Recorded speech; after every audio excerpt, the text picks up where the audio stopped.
que la gracia del Señor esté con ustedes hoy y que podamos ser bendecidos una vez más a través de su palabra y fortalecidos en el hombre interior para también poderla poner por obra tan pronto como salgamos de este servicio. Padre, te damos toda la gloria y la honra a ti solamente. Bendecimos tu nombre, bendecimos a tu Hijo amado, bendecimos al Espíritu Santo. Reconocemos nuestra necesidad de ti, Señor, en todos los sentidos. Reconocemos que tú, Padre, eres quien nos ha invitado amorosamente esta mañana a adorarte, que es por medio de tu Hijo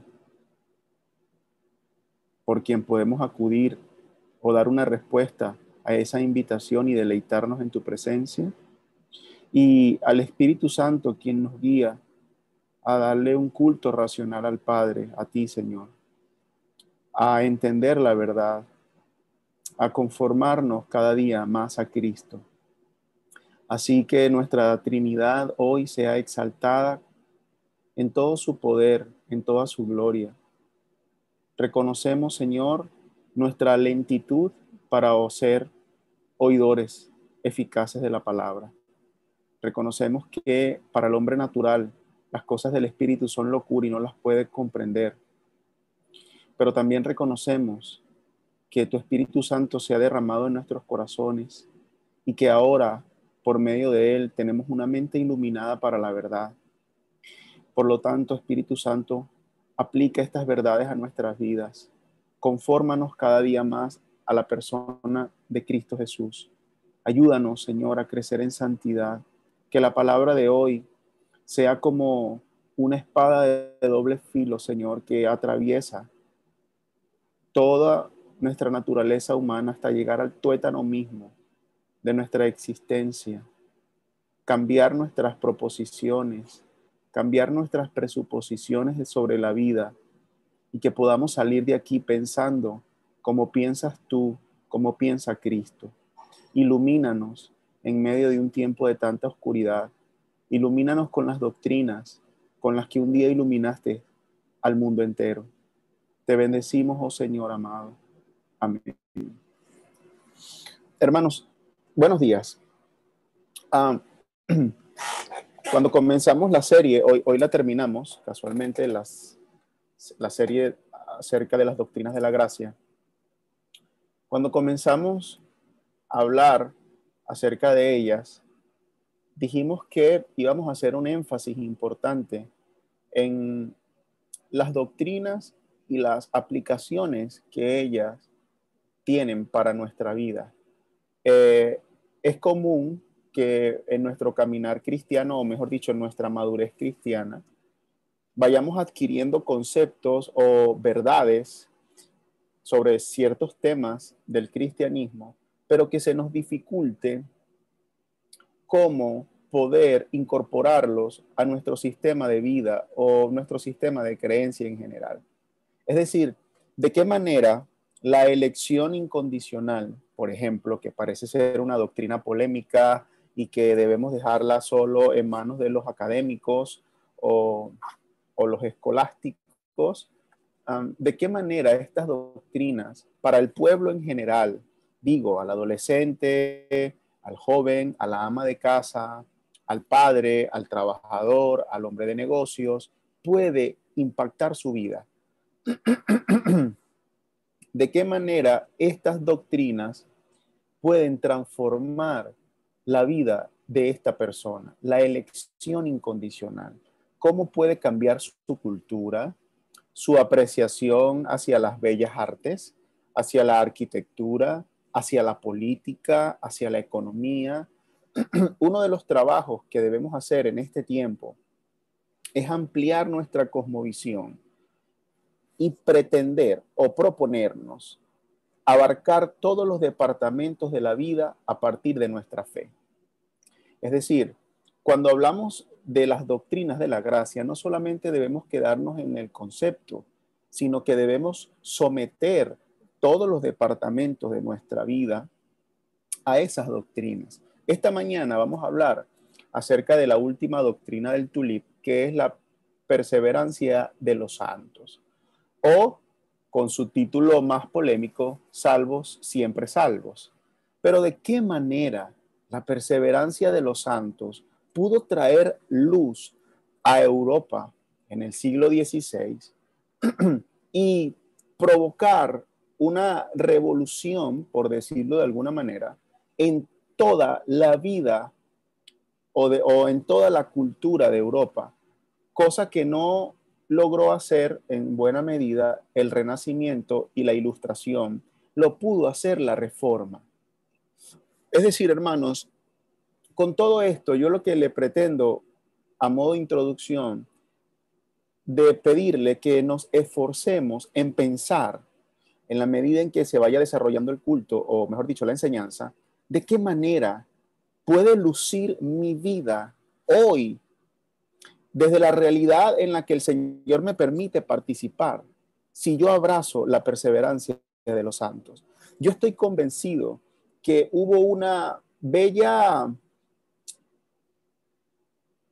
renovación o un bello despertar de la cultura en la Edad Media a raíz de las doctrinas de la gracia y especialmente de la perseverancia de los santos. Pero eso yo lo voy a dejar para las aplicaciones finales.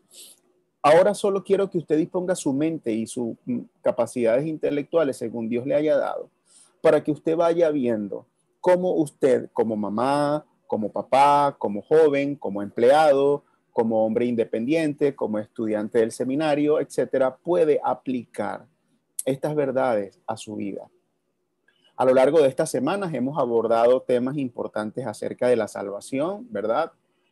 Y hemos básicamente concentrado todo nuestro interés en las doctrinas de la gracia. Hemos aprendido que definitivamente la Biblia nos ordena guardar nuestra salvación, ¿verdad? Con temor y temblor. Y ese término guardar significa que debemos cuidarla, valorarla y cultivarla. Y eso no hay ninguna discusión. Pero la pregunta que hoy podemos hacernos es si podemos en realidad estar seguros de que seguiremos creyendo siempre o por toda la vida. ¿Existe algo que nos impida que caigamos o que nos alejamos definitivamente de la gracia que un día abrazamos? ¿Hay algo que verdaderamente te puede garantizar o me puede garantizar que estaremos en el cielo? Son preguntas verdaderamente importantes porque todos los que hemos pasado por alguna crisis espiritual o quizás algún bajón espiritual o un tiempo de frialdad espiritual, como usted lo quiera llamar, sabemos que estas preguntas salen rápidamente al tapete en esas circunstancias. Y llegamos a preguntarnos si verdaderamente somos salvos, o será que hemos perdido la salvación, o será que aquella profesión de fe no fue realmente genuina. Hermano, solamente una persona que se toma a la ligera su vida espiritual no se hace estas preguntas, pero cualquier persona que está verdaderamente interesado en su salvación y en la de sus hermanos se hace tarde o temprano la pregunta: ¿será que sigo siendo salvo? ¿Será que perdí mi salvación? Etcétera. Bueno, preguntas de este tipo son las que abordamos con la doctrina, la perseverancia de los santos. Además de responder a estas preguntas, la perseverancia de los santos nos ayuda a tratar con la tristeza que puede surgir en nuestra vida cristiana cuando le fallamos a Dios. Igual, todo cristiano comprometido con la verdad, tarde o temprano va a vivir tristeza en su corazón porque está consciente de que ha deshonrado a Dios, porque está consciente de que no ha vivido a la expectativa de Dios o al estándar de la ley de Dios. Y esta doctrina nos ayuda a lidiar con la tristeza que puede generar en nosotros nuestra propia condición pecaminosa. Por lo tanto, es doblemente importante la doctrina. A modo de introducción, les diré que la expresión perseverancia de los santos, al igual que el resto de de los títulos del tulip, ¿verdad? Es bastante es un título que genera bastante controversia, es bastante controvertido, ¿no? Porque se puede llegar a pensar que la doctrina lo que enseña es que el hombre tiene la capacidad de perseverar en los caminos de la salvación. Y realmente eso no es lo que la doctrina pretende resaltar. De hecho, la doctrina procura hacer todo lo contrario. La doctrina lo que pone sobre relieve es que si se deja al hombre a su propia voluntad, no podría preservar en su salvación, porque aquel que no es capaz de salvarse, tampoco es capaz de mantenerse a salvo. Por lo tanto, el término de la perseverancia de los santos, aunque es un término controvertido, no debemos dejar de aprenderlo y mucho menos de enseñarlo, ¿verdad? Porque en realidad pone sobre relieve que el hombre solo no puede mantenerse salvo. Muy bien. Y es importante también destacar que tanto los luteranos como los arminianos, como los católicos romanos y la inmensa mayoría de los círculos, es más, todos los círculos cristianos restantes creen que el hombre puede perder la salvación. Solo el círculo reformado o solo el punto de vista reformado de la teología asegura que el hombre no puede perder su salvación. Así que estamos solos en este tren para exaltar la gloria de Dios en esta doctrina. Y como dice el doctor Sproul, ¿verdad? En su libro sobre la teología reformada, la premisa fundamental de la doctrina es esta. Si la tienes, nunca la perderás. Y si la pierdes, es que nunca la tuviste. ¿Ok? Eso es en síntesis lo que la perseverancia de los santos nos permite concluir. Una persona salva jamás perderá su salvación. Y si alguien dice que la perdió, en realidad es que nunca la tuvo. Bien. Pero en realidad, aunque la doctrina ha sido mal entendida, aunque quizás el enunciado de la doctrina no sea la más correcta, y a pesar de que la polémica está desde 1619 y Satanás y sus demonios han atacado con furia y la cultura ha atacado con furia esta doctrina, pues como lo dicen los cánones de Dort, la esposa de Cristo siempre la ha amado con ternura y constantemente la ha defendido como un tesoro de valor inestimable. Y Dios, contra quien no vale consejo alguno ni violencia alguna puede nada, se asegura de que la iglesia lo continúe haciendo. Por lo tanto, hacemos un bien supremo a nuestra alma y a quienes nos escuchan cada vez que levantamos la voz para enseñar la importancia incalculable de la perseverancia de los santos. Recientemente no, hace un tiempo atrás hablé con un conocido que él es arminiano 100%, ¿verdad? Y me comentó que él estaba en un seminario teológico, por supuesto con corte arminiano, y yo le comenté que estaba en uno pues con corte calvinista. Y él se burló de alguna manera cuando me dijo, tú perteneces al grupo de los salvos, siempre salvos. Y yo le dije, sí, puede ser distinto. La mayoría de la gente tiende a ridiculizar o a burlarse de esa expresión. Sin embargo, si usted lo piensa, no puede haber una expresión más bella para el alma que la expresión salvo, siempre salvo. Pero no solamente es una expresión arbitraria que los teólogos de la Reforma decidieron establecer. Tiene una base, tiene un fundamento. Esta mañana lo vamos a ver. Vamos a comenzar con una definición de la doctrina. Vamos a ver la base bíblica de la doctrina. Vamos a ver las objeciones más comunes contra la doctrina y vamos a ver o vamos a hacerle una prueba lógica o una inferencia lógica a la doctrina, a ver si verdaderamente podemos estar firmemente anclados a esta esperanza. Vamos a comenzar entonces con la definición de la perseverancia de los santos, o como algunos la han llamado, la preservación de los santos.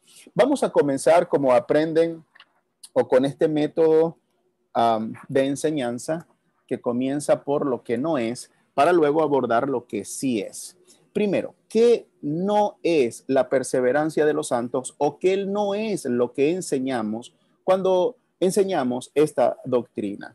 Número uno, la perseverancia de los santos no considera, escúchelo bien, no considera la salvación como un acto de fe aislado. Es decir, siempre lo hemos dicho, nosotros enseñamos la sola fe, la sola fide, pero no la fide sola o la fe sola. Es decir, nosotros creemos que la fe siempre viene acompañada de otras gracias evangélicas y que se manifiestan principalmente en obras. ¿Estamos de acuerdo? La perseverancia de los santos no reduce la salvación solo al acto de creer. No enseñamos que no se necesita un cuidado diario y diligente, que no se necesita orar, estudiar la Biblia, ni ninguna otra devoción que la Biblia nos manda, porque nunca perderemos la salvación. Al contrario, reconocemos que Job estaba en lo cierto cuando dijo, el justo perseguirá su camino. Es decir, nosotros creemos que la perseverancia de los santos no anula la responsabilidad del creyente.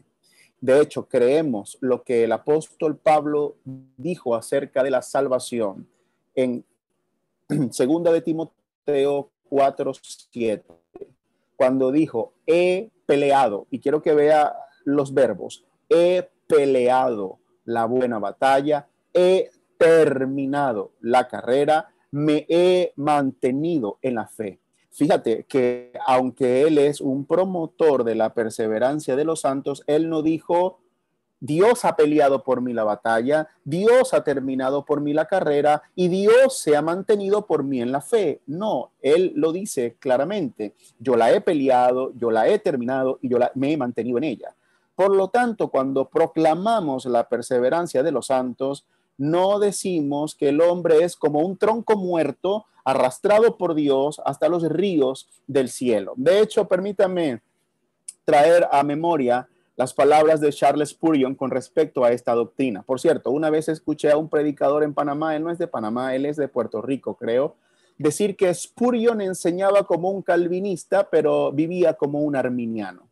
Bueno, y esa iglesia llena de gente se iba a reventar allí, pero en efecto, están hablando de que entre la ortodoxia de Spurgeon y la ortopraxia de Spurgeon había una hipocresía y no era el caso. Él pensaba, aunque no le gustaban las etiquetas, pero él decía que si se consideraban o le consideraban calvinista, pues sería un título bastante honorable y grande para él, ¿sí? Sobre todo porque él era considerado el bufón de Londres de aquella época. Lo cierto es que Spurgeon comentó respecto a esta doctrina lo siguiente: no enseña que se llegará al cielo sin un peregrinaje. No decimos que un acto de fe lo sea todo, que no hace falta la oración ni tampoco el cuidado diario. Nuestra doctrina es exactamente lo opuesto a eso. Continuará en fe y arrepentimiento, oración y bajo la influencia de la gracia divina. Nosotros no creemos en la salvación como una fuerza física que trata al hombre como un tronco muerto y que lo transporta al cielo, ya sea contando con su aprobación o sin contar con ella. Así que tenga muy claro en eso en cuenta, ¿ok? Segundo, la perseverancia de los santos no es tanto, o mejor dicho, no se concentra tanto en la perseverancia de los santos, sino más bien en la preservación en los santos, o mejor dicho, de los santos. Lo voy a repetir. La doctrina no se concentra tanto en la perseverancia de los santos, sino en la perseverancia en los santos. ¿Qué quiere decir eso? Quiere decir que lo que estamos tratando aquí no es una perseverancia humana, no es una doctrina que enseña que el hombre tiene todo lo posible o todo lo necesario dentro de él para mantenerse firme y resuelto hasta el final del camino. En realidad, la doctrina enseña que sin la perseverancia divina en el hombre no puede mantenerse a salvo. Es por eso que algunos teólogos han propuesto cambiar el nombre y llamarlo la perseverancia de Dios o la preservación de los santos. Muy bien. Y número 3, la doctrina no enseña perfeccionismo, no enseña que el creyente de ninguna manera puede caer en un pecado grave o caer de un estado de gracia a uno mucho más inferior, pero lo que sí enseñamos es que no puede caer definitiva o totalmente de la gracia. Puede caer, puede interrumpir su relación filial con el Padre, puede interrumpir la influencia de la gracia en su vida y puede cometer pecados gravísimos, y en la Biblia tenemos muchos ejemplos, pero jamás va a perder totalmente su salvación. Y un gran ejemplo de esto lo tenemos entre el contraste de Judas Iscariote y el apóstol Pedro. Ambos, al final de cuentas, ambos cometieron un pecado, que fue traicionar a Cristo. Ambos traicionaron a Cristo. Uno tuvo remordimiento y se ahorcó, y otro tuvo arrepentimiento y se mantuvo en la salvación. Y no se mantuvo por sí. Vemos a Jesucristo intercediendo por él y luego vemos a Cristo buscándolo a él. Por lo tanto, podemos decir que quien perseveró en Pedro fue el Señor Jesucristo. A Judas se le dejó a su propia dureza. Dicho todo esto, ya sabiendo lo que no es la perseverancia de los santos, entonces vamos a dar una definición sucinta de lo que sí es la perseverancia de los santos. La perseverancia de los santos es la soberana y poderosa actividad de Dios en el creyente, que lo preserva en el camino de la salvación hasta la eternidad. Es todo. La Confesión de Fe de Westminster, en su artículo 17 acerca de la perseverancia de los santos, dice: los que han sido aceptados por Dios en su Hijo amado, eficazmente llamados y santificados por su Espíritu, no pueden caer total ni finalmente del estado de la gracia, sino que ciertamente perseverarán hasta el final, y serán salvos eternamente. Y con palabras similares, la Confesión de Fe Bautista de Londres lo dice: aquellos a quienes Dios ha aceptado en el amado y ha llamado eficazmente y santificado por su Espíritu, y a quienes ha dado la preciosa fe de sus elegidos, no pueden caer ni total ni definitivamente del estado de la gracia, sino que ciertamente perseverarán hasta el fin y serán salvos por toda la eternidad. En resumen, queridos hermanos, para este punto, por supuesto, dado las tentaciones del mundo, dado las seducciones de Satanás, la corrupción restante en nuestra propia naturaleza y dado a un descuido intencionado de los medios de la gracia, un verdadero creyente como usted y como yo podemos caer gravemente de nuestra gracia durante cierto tiempo. Podemos hacerlo de tal manera que entristezcamos profundamente a Dios, que nos privemos a nosotros mismos de la consolación paternal y filial de Dios, que se endurezca nuestro propio corazón en ciertas áreas, que lastimemos nuestra conciencia y la de muchos de nuestros hermanos, inclusive hacer tropezar a algunos hermanos. Sin embargo, no podemos caer ni definitivamente ni finalmente de la gracia, sino que tarde o temprano vamos a perseverar hasta el fin. Eso es lo que dice la doctrina de la perseverancia de los santos. Ya hablando de este concepto, entendiendo que no es una obra que está en el interior, o sea, que no es una obra física nuestra, que no hay tal resolución en nosotros, sino que es una actividad poderosa de parte de Dios en nosotros que nos garantiza que nos mantendremos a salvos hasta el final, pues se vuelve necesario ir a las evidencias bíblicas. Es decir, ¿dónde está la base bíblica para esto? Y aunque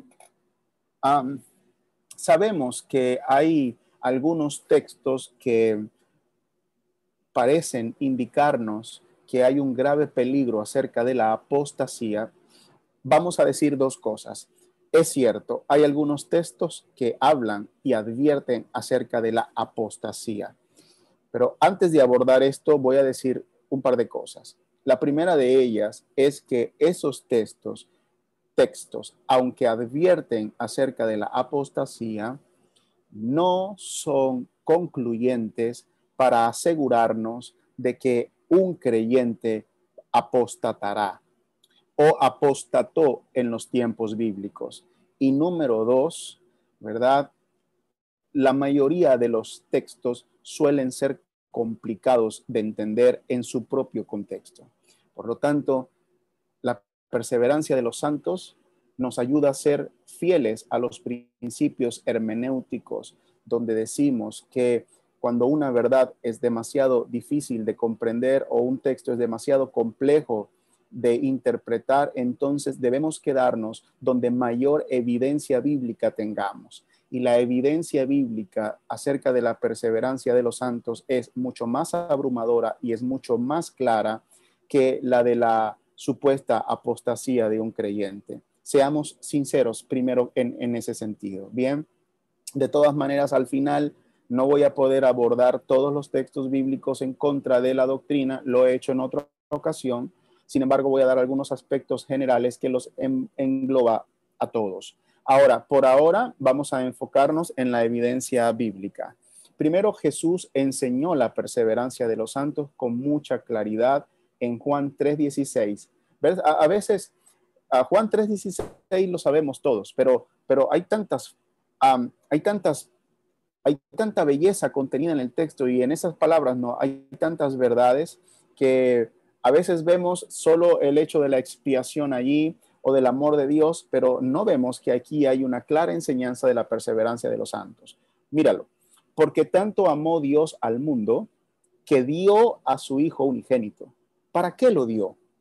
Para que todo el que cree en él no se pierda, sino que tenga vida eterna. Ya lo hemos dicho en otras ocasiones, la venida de Cristo tenía un propósito eficaz. No era una acción potencial, era una acción eficaz. Él iba a llevar a cabo una tarea y era venir al mundo para que todo el que en él crea no se pierda. Si decimos que alguno de los que creen se pueden perder, entonces tendríamos que admitir que la venida del Hijo no fue eficaz al 100%. Jesús le enseñó a la mujer samaritana lo siguiente: todo el que beba de esta agua volverá a tener sed, refiriéndose al pozo de Jacob, ¿verdad? Pero el que beba del agua que yo le daré no volverá a tener sed jamás, jamás, sino que dentro de él esa agua se convertirá en un manantial del que brotará vida eterna. Jesús está diciéndole a la mujer samaritana que el que crea en él, que es como la analogía, aquí sería el que beba de su agua, ¿verdad? Va a recibir una satisfacción de la necesidad de esa alma que se compara con no tener sed jamás. A diferencia del pozo de Jacob y de cualquier otra religión humana o de cualquier otro esfuerzo humano que usted bebe y a lo mejor su alma se siente satisfecha por un tiempo, pero vuelve a tener sed y vuelve a tener sed y vuelve a beber y vuelve a tener sed, la salvación en Cristo garantiza que no tendrá sed jamás el alma que la beba. Y esto tiene una referencia clara a la perseverancia de los santos. Además, es un manantial que brotará vida eterna. Y eso lo vamos a abordar más adelante, porque ¿qué significa vida eterna? con respecto a la perseverancia de los santos. A la multitud que lo seguía en Juan 6, le dijo, porque he bajado del cielo no para hacer mi voluntad, sino la del que me envió. ¿Te das cuenta? Jesús vino a la tierra para hacer la voluntad y sabemos que la tuvo que cumplir. No podemos dejar esto a la libre interpretación. Si no la cumplió, no es un salvador eficaz, no es un mediador aceptado. Tuvo que cumplirla porque es el varón perfecto. Tuvo que cumplir la voluntad de Dios. Así que, ¿cuál fue esa voluntad? Sea cual fuera, tuvo que haberla cumplido. Y dice él, y esta es la voluntad del que me envió.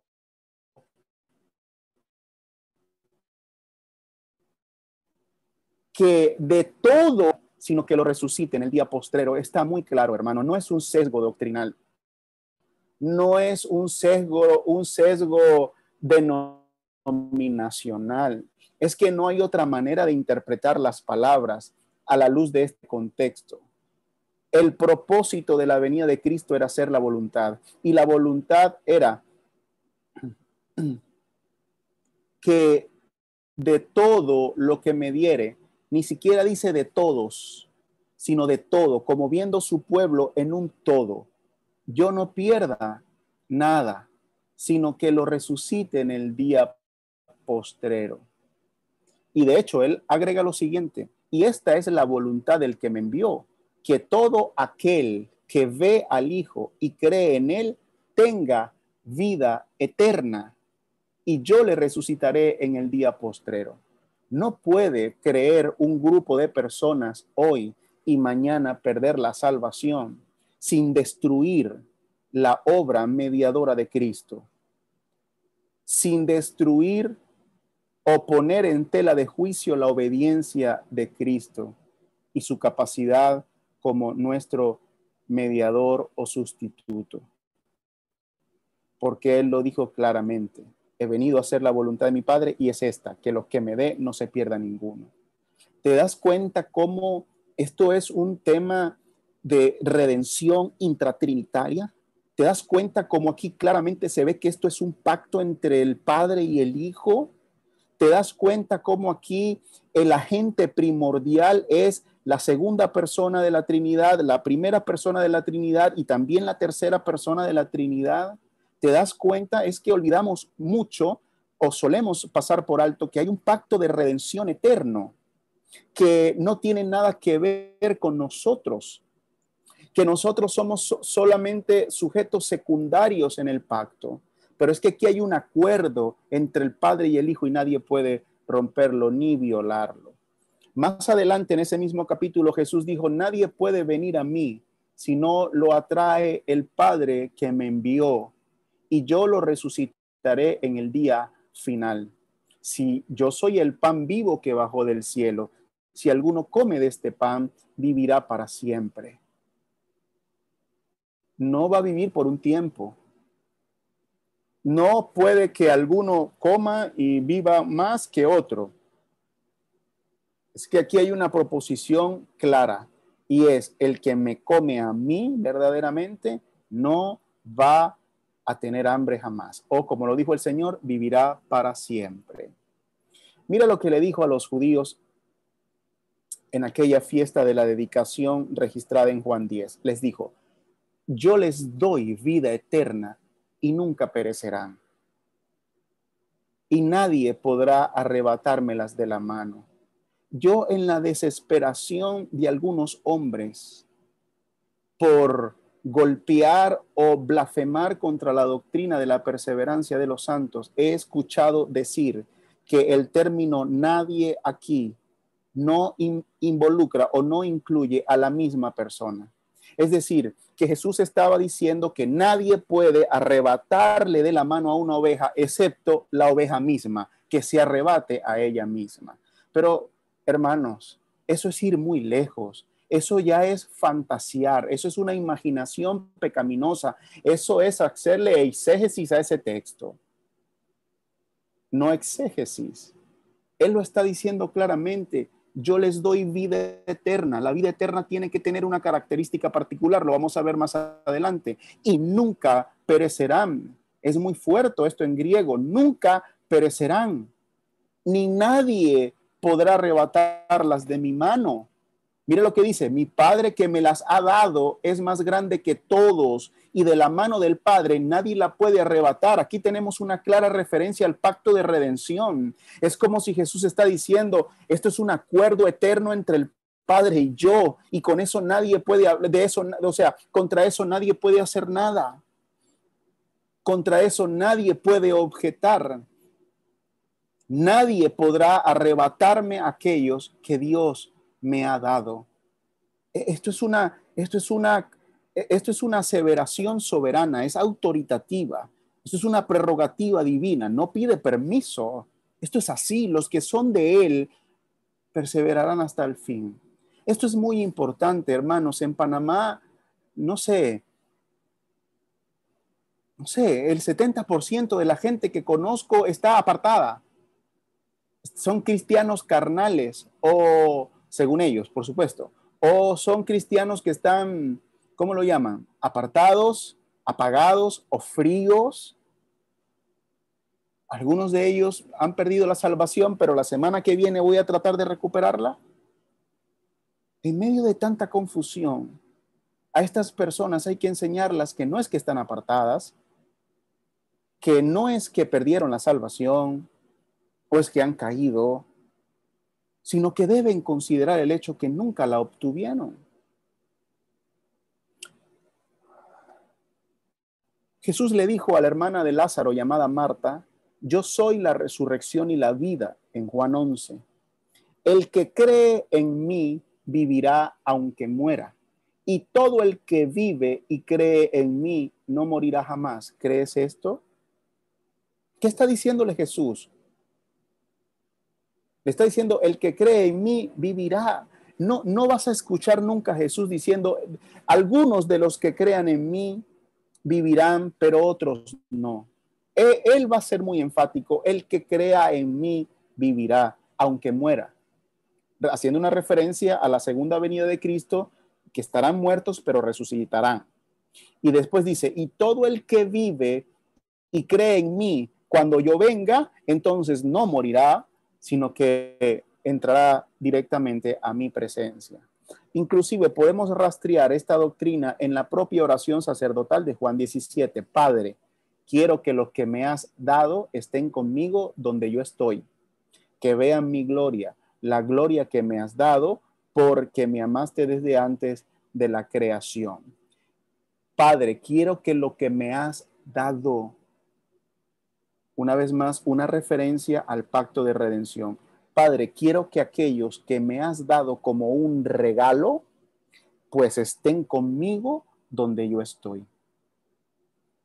La única manera de garantizar el regalo al Hijo es de que Dios mismo preservara ese regalo por toda la eternidad. Porque ¿qué tal si decidiéramos caer de la gracia? ¿Qué tal si todos decidiéramos no creer? ¿Qué tal si todos decidiéramos en un momento determinado no aceptar o rechazar el Evangelio?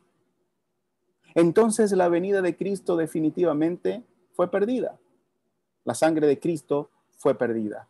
Su sacrificio innecesario. Se perdió la obra de la redención.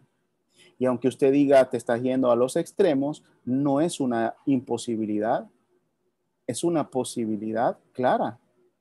De hecho, si usted ha hecho un examen a su salvación, usted se ha dado cuenta que usted ha estado en muchísimas ocasiones al borde de caer y que hay algo que lo levanta más allá de sus propias fuerzas.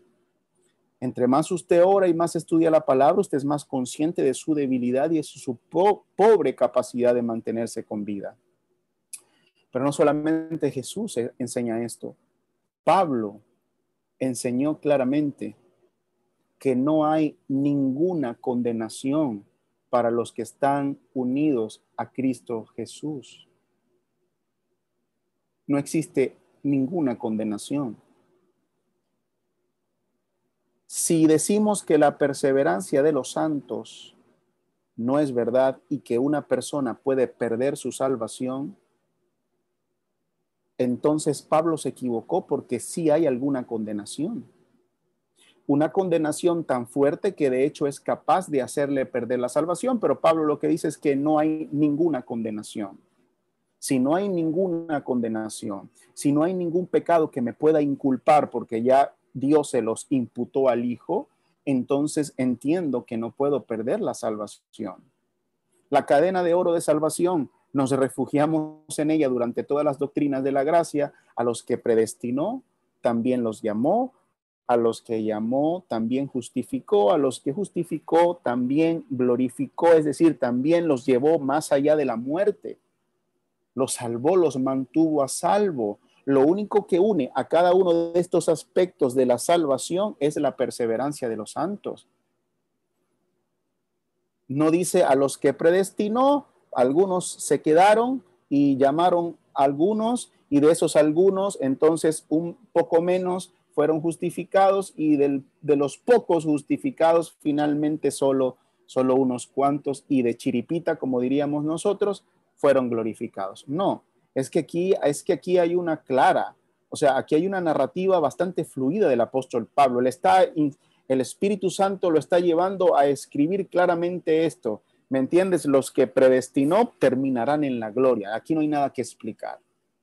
Por tal motivo, el apóstol Pablo, pienso que en el clímax de su argumento o de su disertación, dice: pues estoy convencido de que ni la muerte, ni la vida, ni los ángeles, ni los demonios, ni lo presente, ni lo porvenir, ni los poderes, ni lo alto, ni lo profundo, ni cosa alguna en toda la creación podrá apartarnos del amor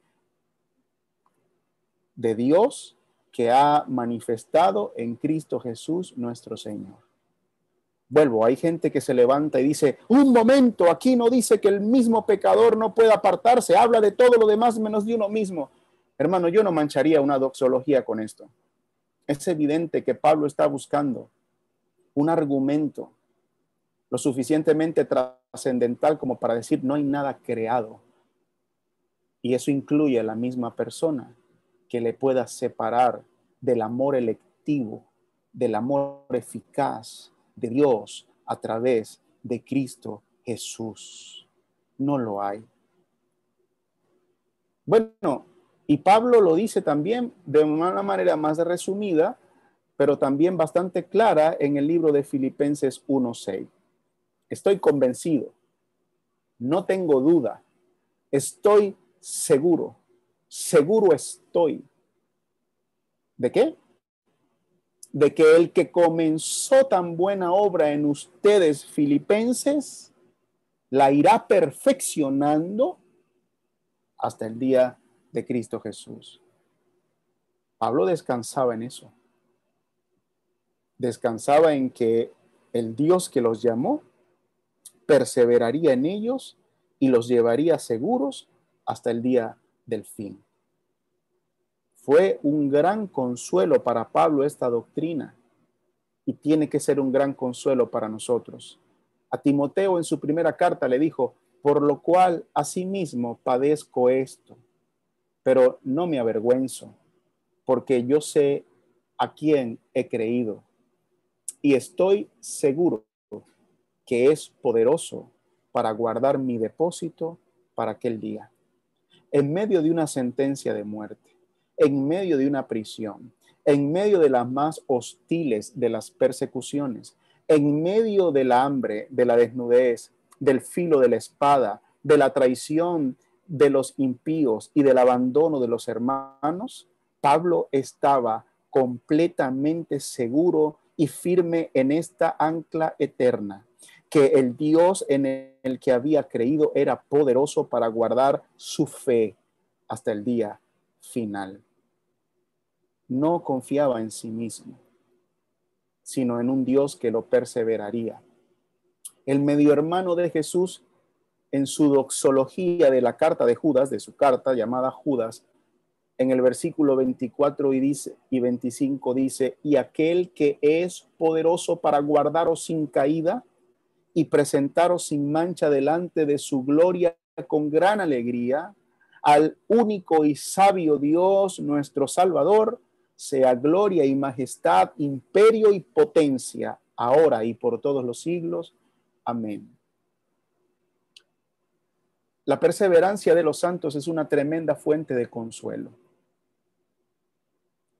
De hecho, el apóstol Pedro la usó así cuando le escribió esa carta a los elegidos extranjeros dispersos por el Ponto, Galacia, Capadocia, Asia y Bitinia. Estos cristianos que estaban siendo perseguidos ferozmente por la oposición o por el judaísmo anticristiano y prontamente por los gobiernos romanos, les escribió lo siguiente: alabado sea Dios Padre de nuestro Señor Jesucristo, por su gran misericordia nos ha hecho nacer de nuevo mediante la resurrección de Jesucristo para que tengamos una esperanza viva y recibamos una herencia.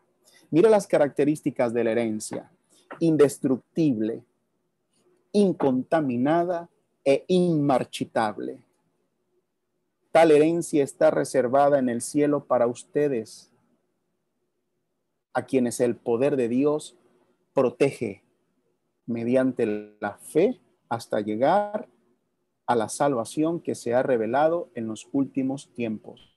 Esto es para ustedes motivo de gran alegría. ¿Se da cuenta? Pedro no está diciendo, hermanos, por favor, hagan de la herencia algo indestructible, incontaminada e inmarchitable. Él está diciendo las características, la naturaleza de la herencia que han recibido es de tipo indestructible, incontaminada, inmarchitable. Y esa naturaleza está basada en el carácter de aquel que la promete, que promete la herencia. Y Pedro dice, pues Dios los protege mediante la fe. Usa un término griego impresionante. El término básicamente significa impedir que se escapen o proteger de un ataque. Wayne Grudem piensa que Pedro pudo haber estado usando este término con la doble intención, como para decir pues que Dios impediría a través de los lazos de amor que se escaparan y a través de su poder defendería a su pueblo de todos los ataques, pero finalmente se mantendrían en esta herencia indestructible, incontaminada e inmarchitable. No solamente tenemos esta base bíblica clara de que la perseverancia de los santos es una doctrina clásica de la fe, sino que además la propia naturaleza del pacto nos lo da a entender. Si hay una palabra que puede resumir todas las bendiciones del pacto, es la palabra o la expresión vida eterna. Es una palabra que aparece en el Nuevo Testamento. Juan la nombra más de 15 veces, hermanos, y 8 veces más aparecen en los sinópticos. Por lo tanto, es una palabra que tiene más de 23 referencias. Vida eterna, vida eterna, vida eterna. Y no solamente significa una vida que no termina, ya lo hemos hablado en otras ocasiones, implica un aspecto de la vida importante, ¿verdad? Zoe aionis, lo hemos enseñado, la vida del eterno en beneficio del creyente o para el creyente. Por lo tanto, la palabra vida eterna explica muy bien la naturaleza y las bendiciones del pacto. Y para ser lógicos, queridos hermanos, y consistentes con la verdad, no podríamos pensar en una vida eterna que se pueda perder. Digo, si usted recibió la salvación hoy y se mantiene firme por 19 años, pero en el 19 más 1 usted perdió la salvación, no me diga que la vida es eterna, porque no es eterna. Fue una vida temporal, estuvo sometida al tiempo, estuvo sometida a la corrupción, estuvo sometida a las circunstancias. Y ya he dicho, eternidad o aionis no solo tiene que ver con algo que no termina, nos habla de cualidades específicas.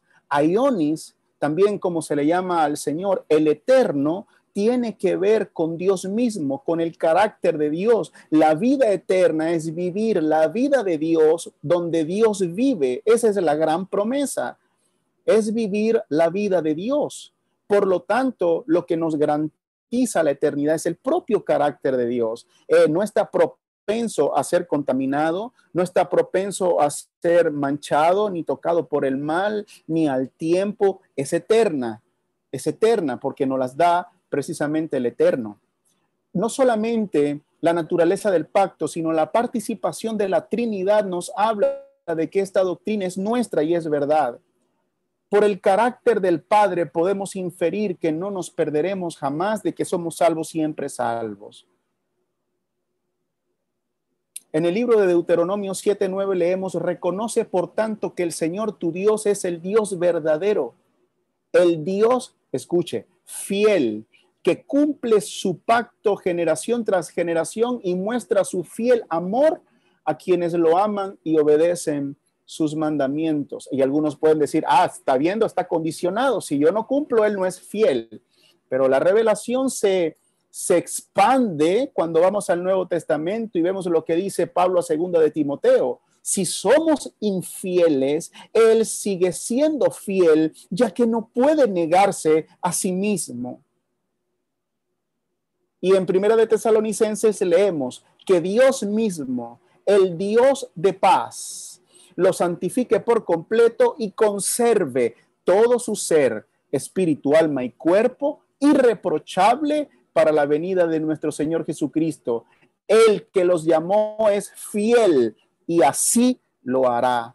No hay forma, hermanos, de dudar de la perseverancia de los santos. No deje que Satanás le robe el gozo que genera esta doctrina. Jesucristo mismo demostró que a pesar de la infidelidad del hombre, de sus discípulos, él seguiría siendo fiel.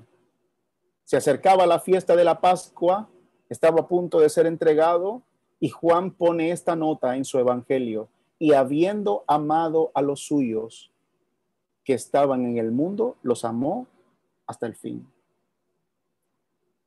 Si usted le hace un análisis al texto, usted se dará cuenta que Juan lo que está diciendo es, sabiendo Jesús que le entregarían, sabiendo Jesús que le negarían, sabiendo Jesús que todos huirían de él, sabiendo Jesús que todos dudarían de su resurrección, aún con toda esa infidelidad indescriptible, les amó hasta el fin. ¿Podemos imaginar a Dios amando a alguien con este amor electivo, con este amor pactual y dejándolo ir al infierno? Es difícil creer eso. Jesucristo, como lo dije, la Trinidad también nos habla de la perseverancia. El propio Cristo, ya vimos el Padre, el propio Cristo y su participación en la obra de la redención nos hace estar seguros. ¿Qué se te viene a la mente cuando piensas en Cristo preservando a su pueblo? Por supuesto, en la oración sacerdotal de Hebreos 7, ¿verdad? Por eso también puede salvar por completo, no parcialmente, no por un tiempo, sino por completo, a los que por medio de él se acercan a Dios, ya que vive siempre para interceder por ellos. El Espíritu Santo. ¿Qué es el Espíritu Santo en la vida del creyente? Es un sello. ¿Y qué es un sello? Una garantía. Y las dos palabras la utiliza el apóstol Pablo en su carta de Efesios para referirse al Espíritu Santo en el creyente. En él también ustedes, cuando oyeron el mensaje de la verdad, el evangelio que les trajo la salvación y lo creyeron, fueron marcados con el sello que es el Espíritu Santo prometido. Este garantiza nuestra herencia hasta que llegue la redención final. No podemos escapar de este texto.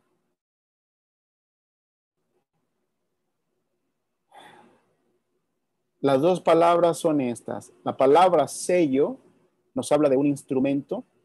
Fragizó nos habla de un instrumento. Puede ser un anillo, puede ser un rodillo, pero que se usaba para autenticar, para autorizar o para dar fe de que algo es propiedad de un dueño. Es decir, si yo escribo una carta y la sello, yo estoy dando garantía que soy el propietario de lo que allí se escribió, que soy el autor de lo que allí se dijo, que cada idea que se expresa me pertenece a mí. Pablo usa este texto o este término fragizó con la misma intención. Le pertenecemos, el creyente le pertenece a Dios, a Dios, perdón. Y la palabra garantía o garantiza, que es un término legal y también mercantilista o comercial, significa principalmente un depósito, un enganche, una promesa o lo que nosotros hoy llamaríamos una arra, ¿verdad? Una arra no es más que un pago por adelantado que sirve como una prueba suficiente de que yo voy a cumplir la promesa de pago. Si yo voy a comprar una propiedad y yo quiero que el dueño no la muestre más, yo le doy una arra, un arrabón que le garantice que yo tengo interés por ese auto, por esa casa, que no la muestre más, porque yo voy a llevar el pago finalmente. Y le doy 10% por lo general de lo que vale su propiedad. Ese término mercantilista, Pablo lo está usando aquí para referirse al Espíritu Santo que habita en el creyente. Es una arra, es una promesa, es una garantía de que finalmente el creyente llegará a la vida eterna y disfrutará de todas las promesas del pacto de gracia. ¿Qué pasa si pierde la salvación ese creyente? Es que no lo puedes pensar. No hay forma. Si Dios se comprometió, y no con plata ni con oro, sino depositando su Espíritu Santo. Hay un comentario que hizo un autor que dice lo siguiente: se cae en apreciación baja e indigna de la sabiduría del Espíritu Santo y de su obra en el corazón, cuando se supone que puede comenzar la obra ahora y luego abandonarla, que la chispa vital del nacimiento celestial es un ignis fatuus, que arde por un corto tiempo y luego expira en manifiesta oscuridad, que la vida espiritual comunicada en el nuevo nacimiento es una especie de vitalidad espasmódica o galvánica que da la apariencia externa de vida en un alma muerta y que luego muere finalmente.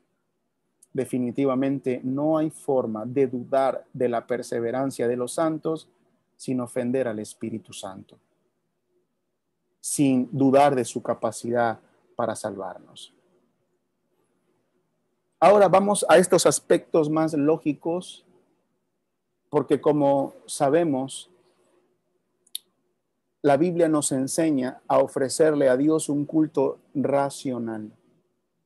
Entre otras cosas, eso no significa, como algunas personas piensan, que es cantar con entendimiento. Eso es resumir esto de una manera muy simplista. Un culto racional es una vida que se esfuerza por razonar a partir de categorías cristianas en todos los ambientes de su vida. Un culto racional implica que una persona tiene la capacidad de entender la verdad, abrazar la verdad e incorporarla de manera consistente al resto de verdades. Por lo tanto, ¿de qué manera la perseverancia de los santos es explicada por el resto de doctrinas? Por ejemplo, por la doctrina de la elección. Bueno, la doctrina de la elección significa que aquellos que han sido elegidos lo son con un propósito, para salvación. Cuando Dios aplica esta salvación a los escogidos, no solo los está capacitando para venir a Cristo, sino también los está preservando para cumplir con el propósito de dicha elección. En el pacto de redención, como ya lo hemos dicho, también vemos claramente la perseverancia de los santos. Se ha dicho en muchas ocasiones, y esto, aunque se dice, se olvida continuamente, que Dios hizo un pacto antes de la fundación del mundo con su Hijo, y era darle un regalo o darle el pueblo redimido como un regalo. Es un acto de recompensa por su obediencia y sus méritos.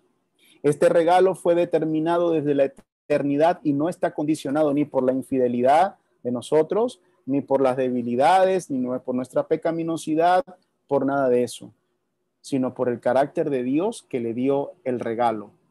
Por lo tanto, es imposible que aquellos que han sido dados como un regalo para el Hijo se pierdan. Por eso, fíjate, Jesús dijo, todo lo que me has dado. No dijo todos. Siempre lo digo, no dijo todos. Dijo todo. Vio a su pueblo como un todo, como un único regalo, imposible de perder algunos. También la eficacia de los méritos de Cristo nos habla de que la perseverancia de los santos tiene que ser verdad. Cristo pagó el precio total del perdón y también pagó, por supuesto, la aceptación de esos pecadores a la presencia del Padre. Es decir, los llevó a una relación pacífica con el Padre. Su perfecta justicia ha sido imputada al creyente. Por lo tanto, ¿de qué manera el creyente puede caer en condenación si ha recibido la perfecta justicia de Cristo? La propia naturaleza de la fe nos enseña que es imposible perderla, porque todo el que ha nacido de nuevo vence al mundo, dijo Juan en su primera carta. Y mira lo que dijo, esta es la victoria que vence al mundo, nuestra fe. Tenemos una fe victoriosa, tenemos una fe que vence. No hay ninguna evidencia bíblica para hablarnos de una fe que puede ser derrotada. Al contrario, se nos ve una fe triunfante, se ve una fe vencedora. De hecho, mira la pregunta retórica del apóstol. ¿Quién es el que vence al mundo? Sino el que cree que Jesús es el Hijo de Dios. Muy bien, hermanos. Hasta aquí estos puntos importantes de la doctrina. Y no sé si a usted le pasa como a mí, pero en la medida en que vas aprendiendo la doctrina o la vas recordando, como que tu corazón se alegra, se llena de gozo.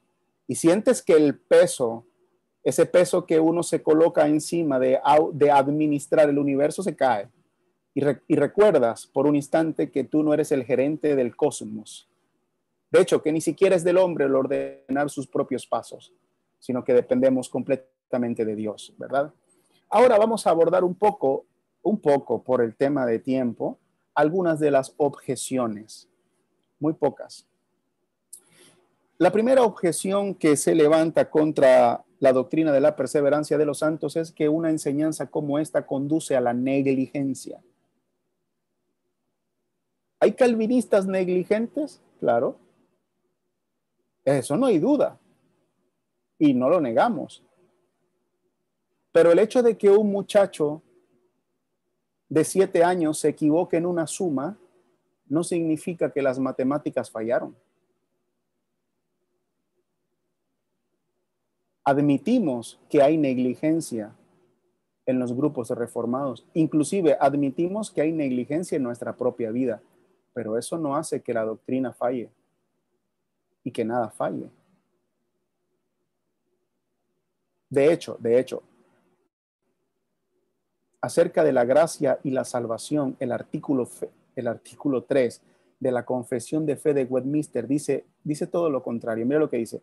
Es deber de cada uno poner toda diligencia para asegurar su llamado y su elección, para que así su corazón se ensanche de gozo y de paz en el Espíritu Santo, en amor y gratitud a Dios, y en fortaleza y en alegría en los deberes de la obediencia, que son los frutos propios de esta seguridad, pues está muy lejos de inducir a los seres humanos a la negligencia.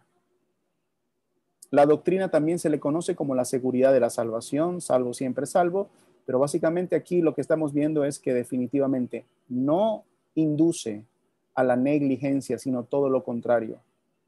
Invita a una segura búsqueda por la santidad de Dios y por la santificación de cada uno de nosotros. De hecho, los cánones de Dort, en su artículo 10 acerca de la doctrina de la perseverancia de los santos, dice lo siguiente: esta seguridad no proviene de ninguna manera o de ninguna revelación especial, sino de la fe en las promesas de Dios y del ejercicio santo y sincero, tanto de una buena conciencia como de las buenas obras. Muy bien. Número 2, se llega a pensar que una doctrina como esta puede generar orgullo y una seguridad carnal, pero es todo lo contrario. La perseverancia de los santos es la raíz de la verdadera humildad, del temor familiar, de la piedad verdadera, de la paciencia en toda lucha, de oraciones fervientes, de la firmeza en la cruz del Calvario, en la confesión de la verdad y en la firme alegría que nos da nuestro Señor, hermanos. La consideración de este beneficio de la perseverancia de los santos es un estímulo para la práctica seria y constante de la gratitud y para el ejercicio de las buenas obras, como es evidente a partir de los testimonios de las propias escrituras y de los ejemplos de los hombres más santos. Esto lo dice el capítulo 5 del artículo 13 de los cánones de Dort. Por otra parte, se nos dice que produce inmoralidad, produce libertinaje e indiferencia. Una vez más, cito los cánones de Dort. Esta objeción parece ser un ataque sesgado contra la verdad, a expensas de otras verdades. No olvidemos que el creyente verdadero ha nacido de nuevo, ha sido regenerado por el poder del Espíritu Santo, su corazón ha sido cambiado, sus intenciones han sido cambiadas. Un creyente verdadero jamás va a pensar, ahora que ya somos salvos voy a vivir a mi manera. No, el que es nacido de Dios no puede practicar el pecado y si lo hace, no lo disfruta.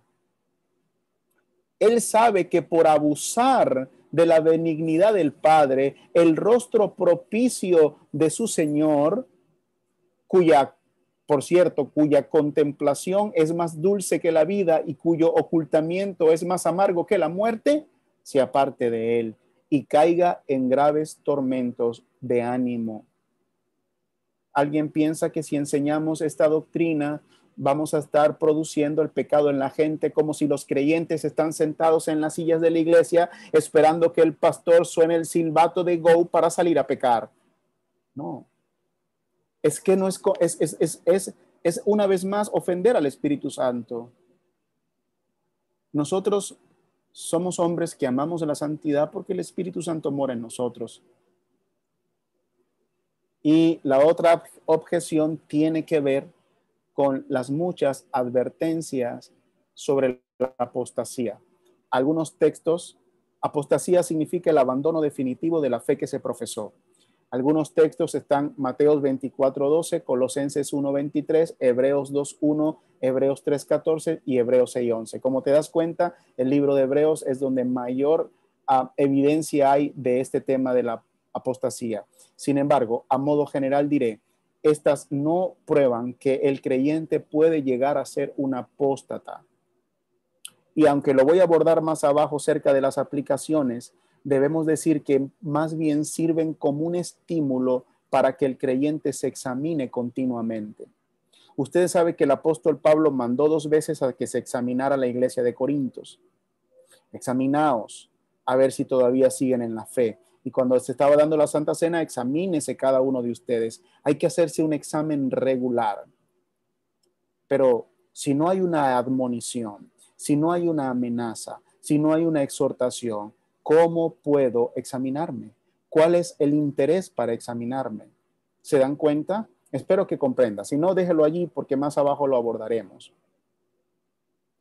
Lo que se dice es que parece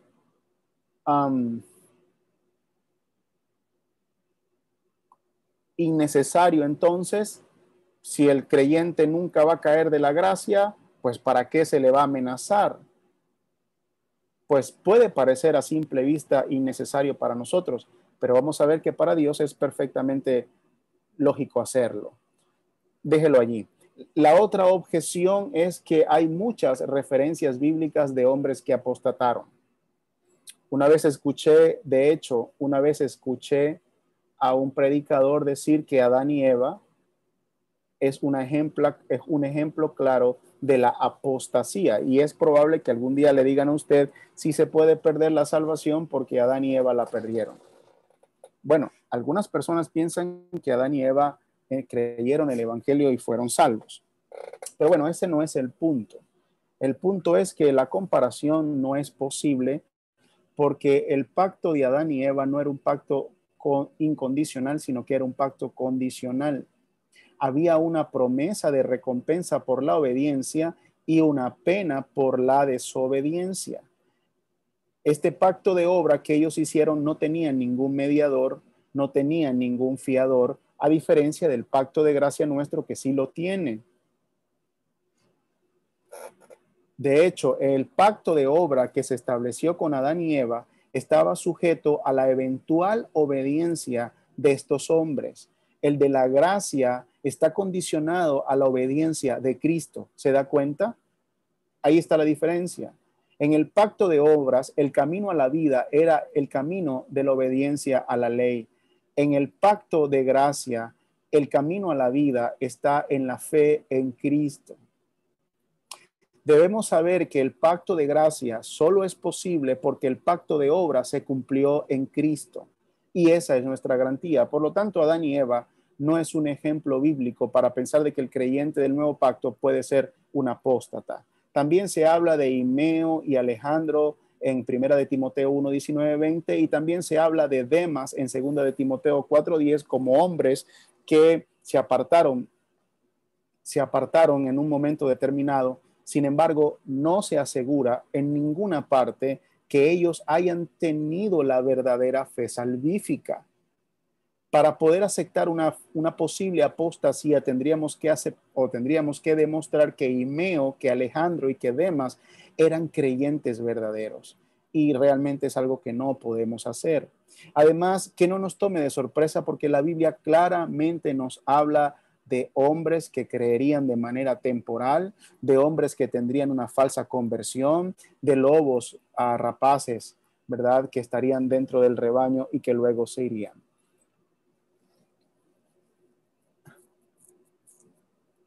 De hecho, fíjate lo que dice el apóstol Juan en su primera carta. Salieron de nosotros, hablando de estos lobos, estos falsos maestros, salieron de nosotros, pero no eran de nosotros, porque si hubiesen sido de nosotros, habrían permanecido con nosotros. Es que él dice aquí esto sin disculpa, pero salieron para que se manifestase que no todos son de nosotros. No se escandalizó el apóstol Juan. No dijo, wow, apostataron. Él dijo, no apostataron. Si hubiesen sido de nosotros, permanecen con nosotros, pero es que no eran de nosotros. Sí, caminaban como nosotros, vestían como nosotros, estaban en el camino de la fe con nosotros, leían nuestros libros, les gustaban los mismos predicadores, tomaban la misma pan y comían el mismo pan y bebían el mismo vino, pero no eran de nosotros. Y debía manifestarse que no todos son de nosotros. Otro caso que se utiliza como una objeción está precisamente en la propia carta de Juan, primera carta, que es el pecado de muerte, ¿verdad? Para los católicos romanos, este pecado de muerte, como ya lo he dicho, mata la gracia del creyente, ¿verdad? Pero algunas personas cristianas piensan que el pecado de muerte, pues, puede hacer a un creyente perder la salvación. Primero, vamos a decir lo siguiente. En ninguna parte de este texto se menciona que la muerte de este hermano sea una muerte espiritual. Puede referirse a una muerte física sin ningún problema. De hecho, en 1 Corintios 11, 29 y 30, el apóstol Pablo habla de aquellos que están tomando la Santa Cena de manera indigna, que están durmiendo como un castigo por su irreverencia.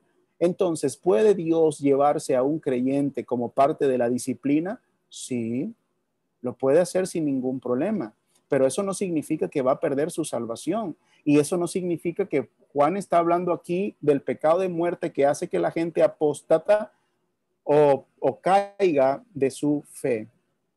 Y finalmente, y en esta sí me voy a enfocar un poco, ya voy terminando, hay muchas advertencias contra la apostasía que se encuentran en la Biblia. Yo sé que ya lo mencioné más arriba, pero es que lo quiero ampliar en la parte final del sermón. El argumento es el siguiente más o menos.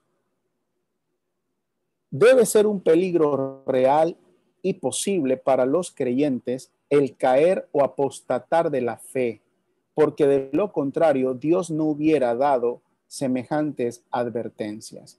Como lo dije arriba, en realidad este argumento parece ser cierto a simple vista, pero obvia algunos aspectos importantes del trato de Dios con su pueblo. Y yo hago esta pregunta: ¿cómo mantiene Dios a salvo a su pueblo? De hecho, esto es lo hermoso. Estas advertencias, lejos de golpear y señalar la doctrina de la perseverancia de los santos, nos apunta a ella y nos afirma en ella. Yo quiero que usted lea conmigo un aspecto de la naturaleza del pacto. Dice, y haré con ellos, en el libro de Jeremías, y haré con ellos pacto eterno. Escuche bien, que no me volveré atrás de hacerles bien, y pondré mi temor en el corazón de ellos para que no se aparten de mí. ¿Lo ve? Y haré con ellos pacto eterno, que no me volveré atrás de hacerles bien. Esa es la primera cláusula. Voy a hacerles un pacto eterno, que no me volveré atrás de hacerles bien. ¿Qué significa eso? Y luego añade esto: y pondré mi temor en el corazón de ellos para que no se aparten de mí. Parece innecesario. ¿Se da cuenta? Parece innecesario que haga lo segundo si estableció lo primero. Vamos a explicarlo mejor.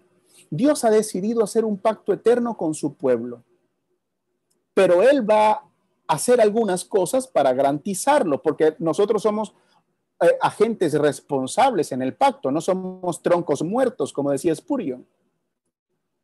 Así que debe usar algunos medios para asegurar que ese pacto sea eterno. Bueno, en el texto de Jeremías vemos primero que Dios utiliza el amor benevolente. Es decir, yo me volveré a ellos y no me cansaré de hacerles bien, no me cansaré de hacerles bien. Me volveré a ellos, me voy a derramar hacia ellos. Y aquí vemos entonces este amor benevolente. Pero luego vemos esta coma interesante donde nos explica que Él, aparte del amor benevolente, va a infundir temor en sus corazones para que ellos no se aparten de mí. Es decir, la constitución del hombre natural es tal que no solamente requiere hilos de amor, sino ganchos de temor para poder mantenerlos cerca de Dios. Eso es sabio. Y usted puede dar testimonio en su propia vida de lo que yo estoy diciendo es verdad. Que no solamente se ha valido Dios de toda la belleza y el amor benevolente con el que te ha tratado, sino que eventualmente sus advertencias, sus admoniciones y sus exhortaciones han sido esas cadenas que te han arrastrado una vez más a los pies de tu maestro. Él dijo, yo le voy a dar mi amor benevolente, pero eso no será suficiente, voy a tener que meterles temor en su corazón. Y este temor, por supuesto, no es un mero miedo a la oscuridad o un miedo a las agujas que pinchan. Este temor tiene que ver con un temor reverencial, filial y moral. Es un espanto moral, como lo llamaban algunos teólogos. ¿Y esto cómo se logra? A través de las exhortaciones y de las amenazas. Roger Smalley, en su libro Sí Jesús, hace una referencia a esto. y lo considera una paradoja divina entre la responsabilidad del creyente para obedecer de un lado y la actividad divina para el otro. De hecho, ve el mismo principio en las palabras del apóstol Pablo cuando dijo: ocupaos de vuestra salvación con temor y temblor, como si todo dependiera del esfuerzo del hombre.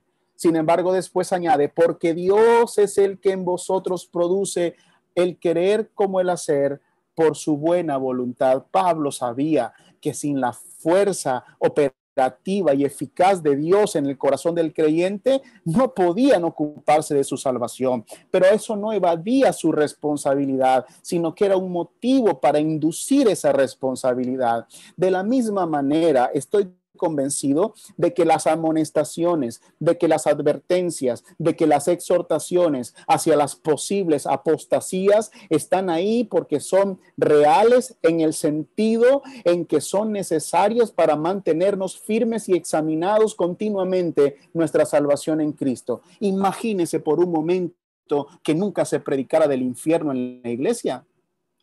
Bueno, que alguien un día diga: no, pero ¿para qué vamos a predicar del infierno si igualmente los creyentes no van a ir al infierno? Hablemos de otros temas.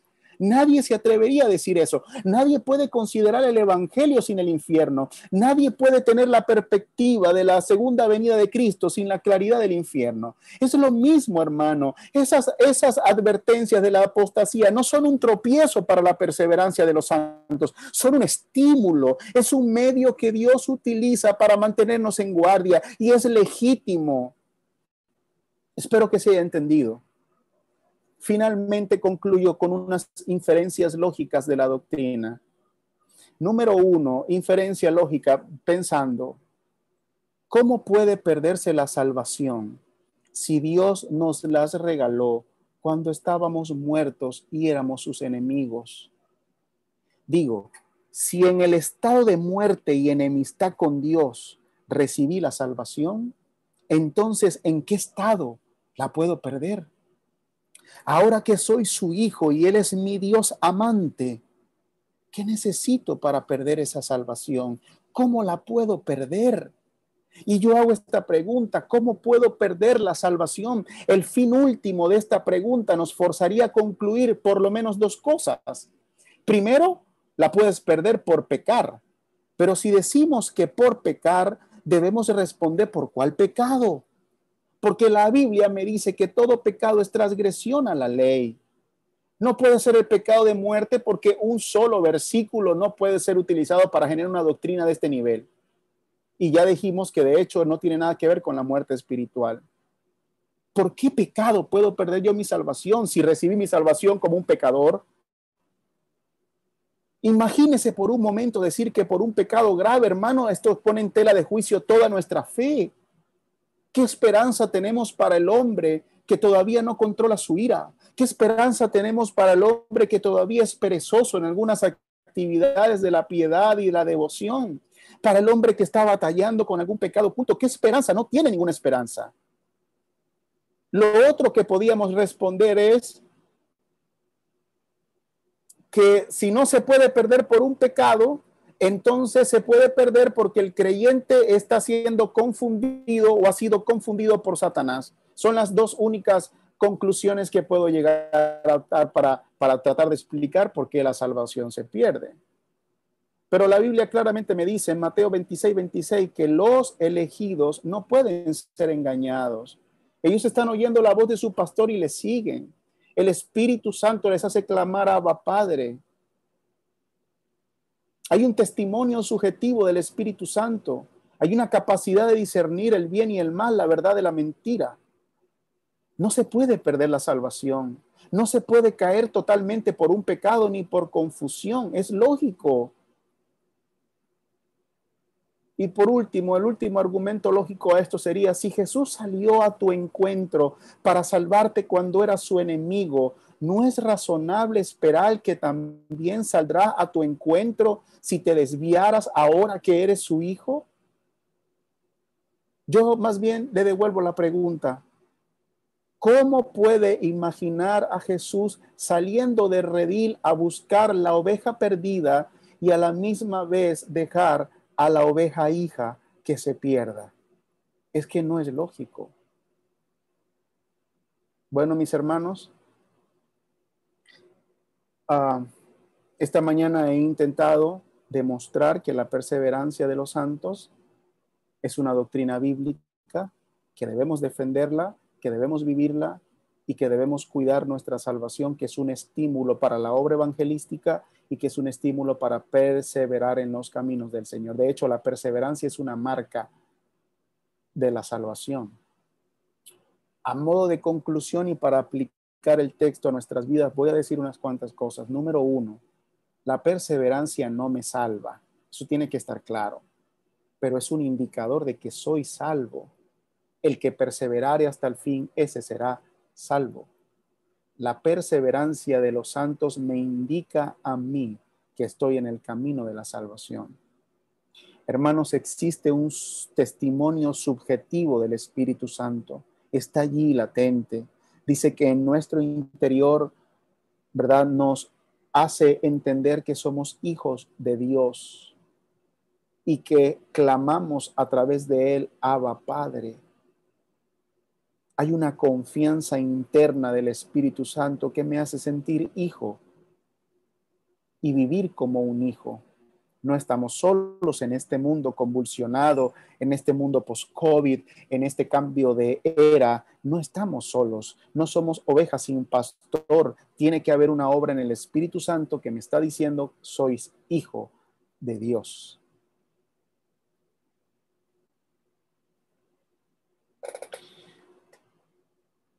Una persona que persevera en los caminos del Señor no persevera, o mejor dicho, persevera con características particulares. Digo, no es alguien que se va a sentar en una silla, no se va a meter en problemas, no va a abrir su boca, no va a aparecer en ningún lugar y va a esperar a que Cristo venga. Es una persona que está activa en el mundo y es una persona que crece continuamente en la gracia del Señor. Digo continuamente, pero no me refiero a un crecimiento sostenido, pues ya lo hemos dicho que el crecimiento cristiano parece más bien una montaña rusa, ¿verdad?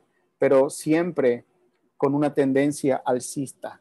Es decir, aunque subamos, bajemos, tengamos picos alcistas, picos bajistas, la tendencia es siempre crecer. Vamos madurando en el Señor y esto implica una vida de oración, un estudio continuo de la palabra de Dios y cada vez más diligente. Es decir, cada vez más y mejor nuestro estudio y nuestra vida de devoción. Lo otro es que permanece en una relación diaria, íntima y creciente con la persona de Cristo. Lo imita y lo obedece. Todo el que ha nacido de nuevo, todo el que ha nacido de Dios, obedece a Cristo. Todo el que le ama, obedece a Cristo. La razón por la que venimos a nuestros servicios dominicales no es para saciar la comezón de oír, es que estamos listos y preparados para salir de este servicio a obedecer lo que el Rey diga. Porque este Señor al que nosotros le servimos está clamando señorío en todas las áreas de nuestra vida, ¿verdad? Como decía Abraham Kuyper, es que el señorío de Cristo está clamando, es mía, es mía, es mía, todas las áreas de tu vida. Y eso tienes que atenderlo tú. Estás perseverando, pero estás perseverando de una manera particular. No es una perseverancia pasiva o aburrida, es que se nota el fruto en ese matrimonio, es que se nota el fruto en esa crianza de los hijos, es que se debe notar el fruto en nuestras relaciones interpersonales, en nuestro trabajo, en nuestro negocio, en el ministerio, en el servicio a Cristo. Porque esta perseverancia es particular, tiene un patrón de crecimiento, se va conformando más y más a la imagen de Cristo. ¿Recuerdas las palabras de Juan? El que tiene esta esperanza, hablando de la segunda venida de Cristo, que dice, se purifica a sí mismo, así como Él es puro. Entonces esta persona evidentemente va demostrando cada día más un parecido a Cristo. Por último, dos cosas más. El Señor ha dispuesto, como ya lo dije, las amenazas, las instrucciones, las admoniciones, las exhortaciones, ¿verdad? Para preservar a su pueblo. Pero también debemos recordar que es la responsabilidad individual de cada creyente de participar en cada una de ellas de la mejor manera. Dios ha establecido medios de gracia para preservarnos. Nosotros debemos participar. Ayer hablaba con mi hermano José Leonardo y él me hablaba de la importancia del culto de oración pública. Al parecer se caen los velos cuando estudiamos acerca de la importancia del culto público. Ese es un medio de gracia que Dios ha establecido para perseverar a su pueblo, pero es responsabilidad suya y mía pertenecer o participar en ellos, ¿verdad? Por otra parte, quiero que usted esté claro la realidad en la que usted vive. Dios ha creado su realidad, la realidad tuya y la realidad mía, de tal manera que las circunstancias incómodas y difíciles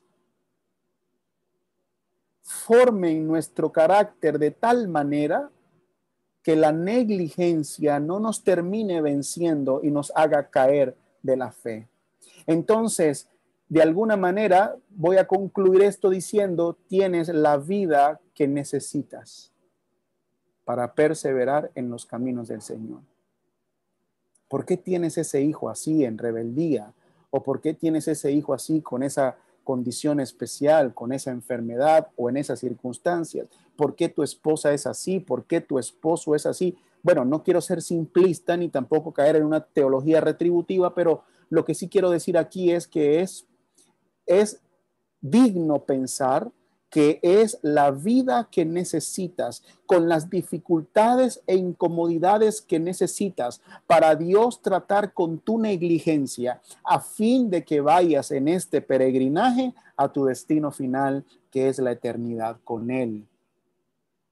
A veces tú piensas y dices, no, mi vida fuera mejor si yo tuviera un mejor salario. Mi vida fuera mucho más cómoda si quizás viviera en otro lugar, o si tuviera un auto, o si tuviera dos autos, o si viviera en esta casa, o si mi iglesia quedara en tal lugar, o si mi iglesia fuera de esta o aquella manera, o si mi esposo fuera así o asado. Olvidas por un momento que la imaginación también está sometida al pecado y que, por cierto, la imaginación por lo general es un juicio contra la realidad santa de Dios, y piensas que tu vida sería mejor sin esas dificultades. Pero Dios desde el cielo piensa algo como esto y dice, no, esa es la vida que necesitas para que puedas perseverar.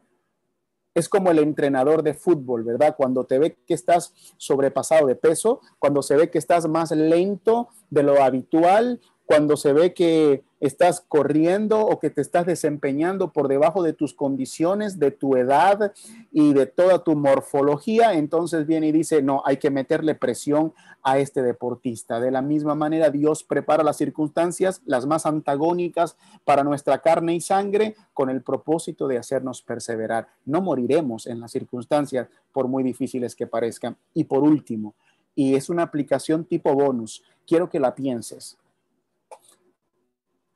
La perseverancia de los santos. Y realmente voy a hablar esto para gente, para hermanos que son más maduros en la fe. La perseverancia de los santos, pienso que fue una doctrina que contribuyó seriamente al desarrollo de la Europa de la Reforma. Roma tenía castigada a los hombres. Recuerda que venimos de una mentalidad monástica, venimos de una mentalidad de celibato, venimos de una mentalidad de obras y de penitencias para ganar nuestra salvación. Y en ese sentido, vemos a una humanidad que olvidó el mandato cultural que Dios les había conferido. Y me refiero a dominar, a sojuzgar la tierra creada para la gloria de Cristo. Estaban tan volcados y tan preocupados por este camino de obras que literalmente descuidaron toda la cultura. Y se sometió la arquitectura, se sometió la ciencia, se esclavizó las bellas artes, se esclavizó la política, la educación y todo se paralizó. Pero cuando la reforma comenzó a enseñar las doctrinas de la gracia, la justificación por fe y la perseverancia de los santos, los hombres se volcaron no al mundo en términos impíos, se volcaron a conquistar, se volcaron a cumplir el mandato cultural. Ahora sabían que su salvación no estaba en sus manos, sino de un Dios fiel que lo había prometido. Y con libertad se lanzaron a estudiar el mundo para la gloria de Dios. Se lanzó la madre de las ciencias a buscar a Dios o a estudiar la creación, porque un Dios racional la había creado de esa manera. Y comenzaron a salir los efectos de esta búsqueda y se comenzó a mostrar la gloria de Dios en todas las áreas de la vida y hubo un verdadero renacer. Renació en las bellas artes, la política, la economía, la educación, y eso impactó a toda Europa. Entonces, estas doctrinas, hermanos, nos enseñan a mirar nuevamente el mandato cultural, a entender que nuestra salvación es por gracia, que si somos salvos estamos seguros, que debemos vigilar nuestra salvación con temor y temblor, pero que también tenemos que dominar y sojuzgar un mundo para la gloria de Dios. Yo veo que la iglesia cristiana se romanizó por muchos años, todavía lo está, sobre todo las iglesias carismáticas y pentecostales. Creían que una evidencia de pureza eclesiástica era una iglesia que tuviera cultos todos los días de lunes a lunes, y eso lo que produjo fue un iglesiaísmo y un abandono total de las esferas de la cultura. Mira lo que estamos viendo ahora.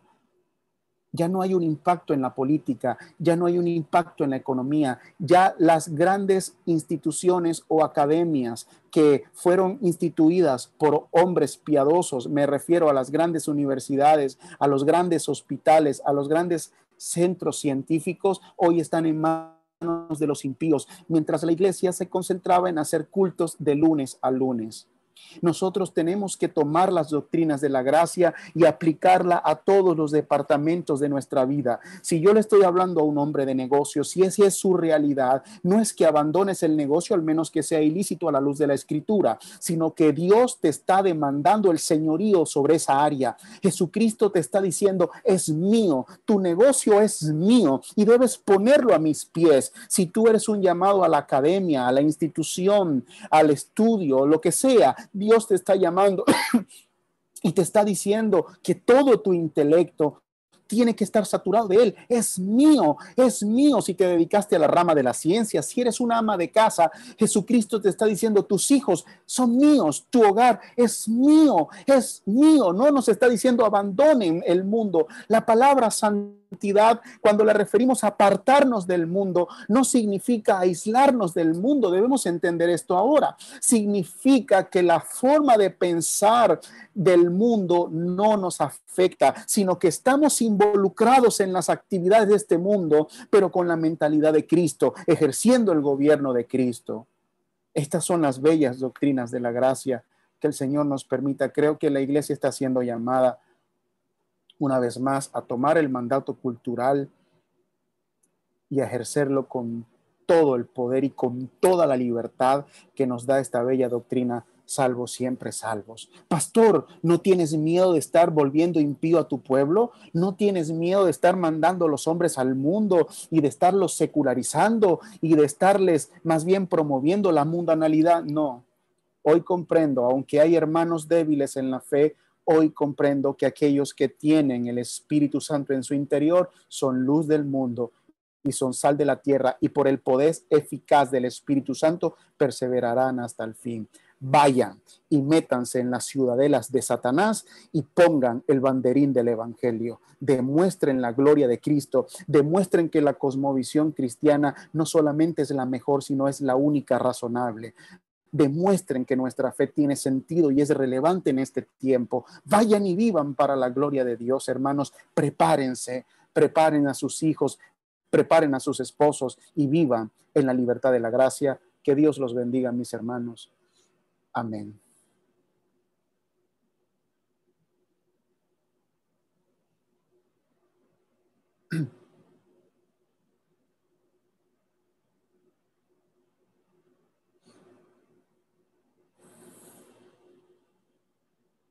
¿Me escucha? Sí, mi hermano, te escucho. Te iba a decir te amo, pero no, sí, te Yo escucho. también te amo, hermano. Se te ¿Hay alguna extraña pregunta, bastante. hermano, o algo así? ¿Alguna pregunta, mis hermanos? ¿Alguna duda que les haya quedado? ¿Algún comentario que quisieran hacer? ¿Todo está claro? Pueden ¿Seguro? parar la grabación.